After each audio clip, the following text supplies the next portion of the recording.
अल्लाह ताला के बारे में कुछ और अकायद भी बताएं जिनका जानना ज़रूरी है। वो हर कमालो खूबी का जामे और हर ऐबो नुकसान और बुराई से पाक है। वो जाहिर और छुपी हर चीज़ को जानता है। कोई चीज़ उसके इल्म से बाहर नहीं, जैसे उसकी ज़ात यानी वो खुद हमेशा से है।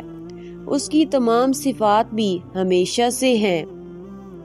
अल्लाह ताला हमेशा से जिंदा, कुदरत वाला, सुनने वाला, देखने वाला, कलाम करने वाला, इरादा फरमाने वाला है। वही तमाम जहान का बनाने वाला है। आसमान, जमीन, चांद, तारे, आदमी, जानवर और जितनी चीजें हैं सबको उसी ने पैदा किया।